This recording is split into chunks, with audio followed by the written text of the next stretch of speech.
Hey guys, today we're going to be taking a look at the Transformers Energon Omega Supreme, and here he is in his individual components: the battleship, the crane, and the headmaster.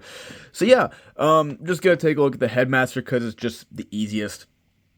And here he is, and get it to focus. There we go. Get the camera to focus on the little guy. I don't know if it's an actual fact or if it's just like a theory or I heard someone say this, but he looks an awful lot like Omega Supreme, the little well, not the little, the transforming action master from the 90s, or not, late 80s, early 90s, when Action Masters was going on. He was one of the ones that could actually transform. But yeah, so here's the Headmaster. This guy is always missing on every Omega Supreme copy you ever see. And I did not get this guy for a good deal. I did get him at the flea market I usually go to a couple weeks ago. But I got him for $110, so I definitely paid maybe a tiny bit less, but I paid almost exactly what he is worth. But he has a little bit of articulation. He has some ball jointed shoulders. He has some ball jointed hips, and he does have a tiny bit of a knee. But overall, he doesn't have too much in this mode. I do love the blue visor there at the front. So he can sit in the battleship. You can flip this up, and it becomes like a little seat for him to sit in, like that, and that's pretty fun. That's pretty fun.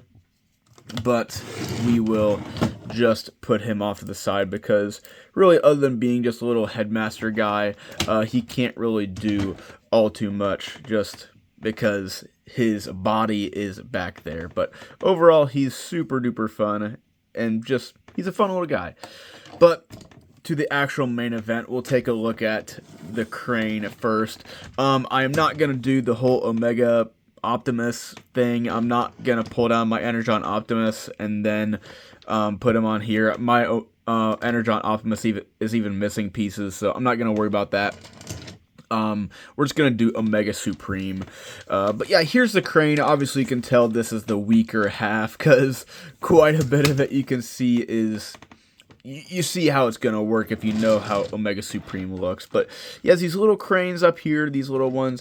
It can swivel, and then you just have the individual little hinges at the base. Up front, it definitely looks like a futuristic train-looking thing, which is really cool.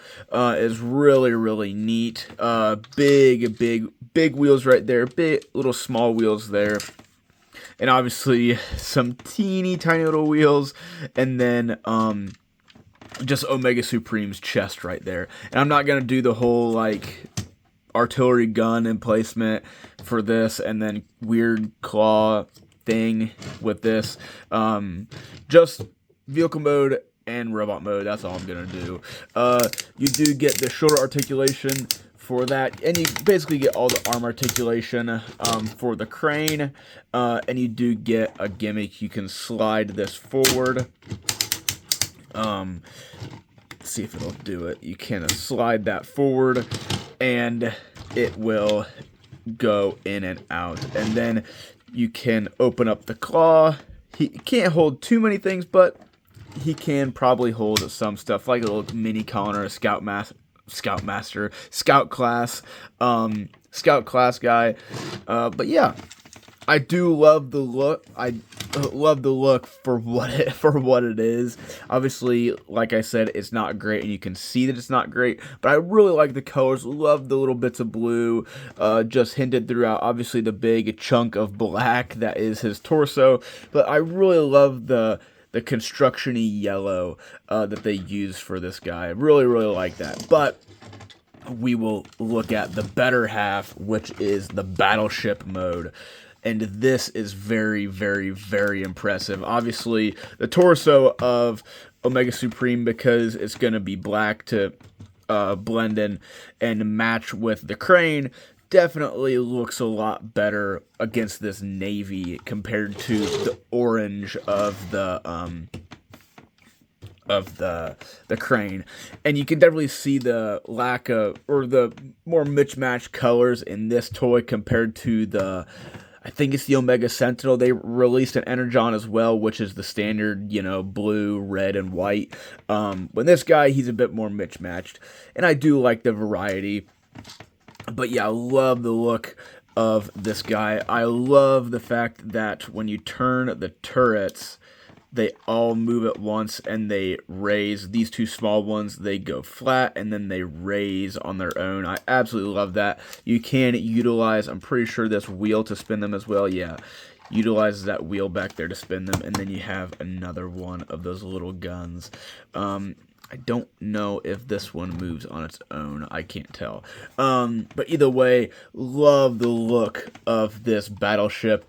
From the front, it really looks like the battleship or the space cruiser that is at the very beginning of Energon. Just imagine like a Energon face right there, and then it goes all the way up, and then Simone is up there. But that just makes me love the battleship mode even more because it reminds me of that, and it just looks really, really cool. But yeah, so you can do the whole Omega train thing. You get this big hole in the back of the battleship, and then the front of this will just peg in and try to fit all this in frame, all the ridiculousness of that, of this. So obviously this is ridiculous. It's just crazy. Like, it's really kind of dumb, but it's that sort of fun dumb. Like, definitely some Unicron trilogy type gimmick is that, especially an Energon type gimmick, is that it's not great, but it's something you can do. And that's something that I really love about these guys, is that he's not perfect, especially in the Supreme class, like size class. He is not the greatest. I do own all of them except for the Cybertron Starscream, but that's probably self-explanatory. It's just the Voyager, but bigger. But he's easily, I think, at least in my opinion, the funnest, but easily the weakest because he doesn't really do a lot. But he is very, very interesting. So let's just jump straight into his transformation. So we'll start with the Headmaster. You just do the standard Headmaster thing. You just crinkle him up, and then you flip up that visor. And love that face sculpt. Love the blue for the eyes, but put that off to the side. So we'll do the crane first, and it's really simple. You just rotate that, flip up the foot, and then we're gonna swing this up and make sure it's down like that. And now we'll raise the camera up like so, and now we'll take the battleship and we can bring this all down, then bring this part down, and now we can extend all this, swing that forward, and you can do whatever you want with the guns. You can have it up. I mean, you can have it up, you can have it down, you can do whatever you want, and same thing with these ones. I'm going to rotate them forward, and now we will bring the halves together, like so. Bring the camera back up so we can see it a bit better, and now we have this little port, and you can lift this up, and there is a little teeny tiny little face if you ever miss or lose the actual head. Obviously, this is not a super great substitute, but it's there if you need it. But we'll just push that back down and insert the real head like so. Just scoot him back, bring this down a touch, and there he is. There, it's not a lot to get here. It's not a whole process like Unicron and Primus. It's not a super big process. He doesn't really do a lot with his mass, especially, but he's just to me the embodiment of the Unicron trilogy. Obviously, he's not the greatest part of the Unicron trilogy by any means, but he's the embodiment of it. He's the embodiment of big, dumb fun. Just the look of him, you get the same gimmicks. You get the same gimmicks and everything that you did in each individual mode, and you can store the little headmaster in this compartment when or if you do the whole Omega Supreme Optimus thing. I don't really know. I can't remember what it's called, but you get that. That's where he would go. He does have some lights and sounds in this arm. I don't know. Well, there's the button. This little black button. That's how you turn it on and off. But I don't have any batteries in it, so it's just gonna be there.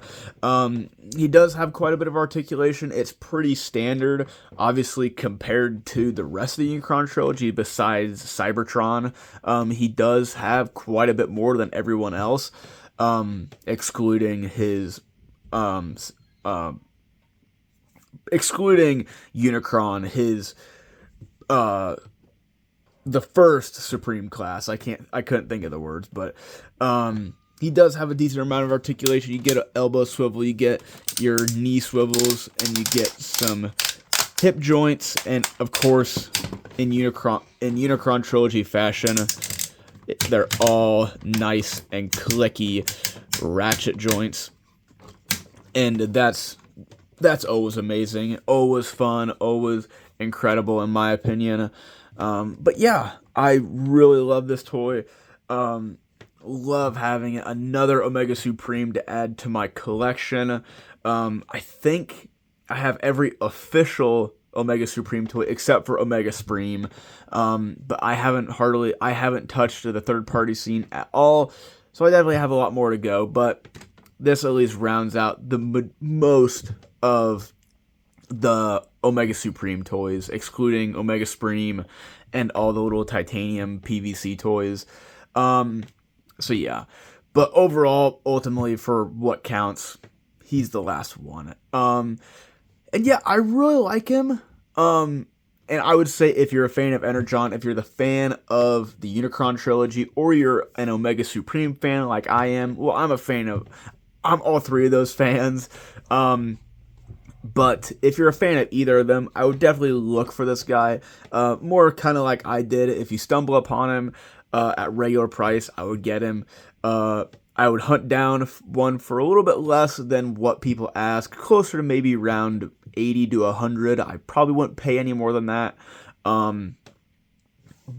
That's just the best case circumstances if you love Omega Supreme, you love the Unicron trilogy, or you just love big, stupid toys.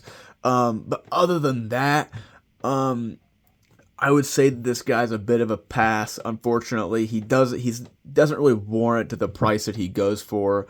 In my opinion, like, yes, he's 20 years old, 20 plus years old.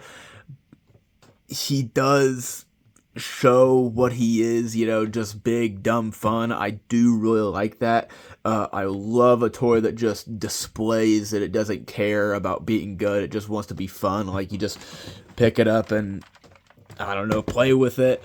This toy is an embodiment of that, just like the Unicron trilogy is within the fandom and the franchise, is that's what this moment in time was. Is basically this toy, just throughout like 3 or 4 years of the 2000s.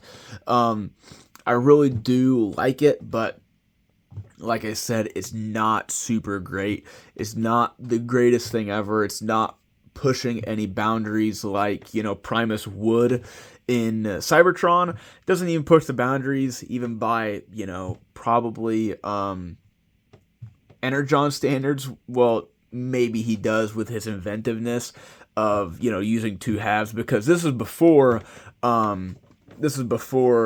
animated, so I can't remember their names, Jetstorm and Jetstream, or Jetfire and Jetstorm. I can't remember. The two Plane brothers that combine. Obviously, there was all the toys from the Brave series, like the Raker brothers, the Hiryu and Enyu. Like, yeah, there's all of them, but they didn't really count. And they weren't this big. They were not this big. But either way, if you want the... I don't know. I'm just rambling on about stupid things about a stupid toy that really doesn't matter. But I like him. I'm a big fan of him. he most certainly isn't worth what I paid for him, and he isn't even worth probably half of what I paid for him, but I still love him. I'm still so glad to have him. And yeah, that's really all I have to say. So, till next time, see ya.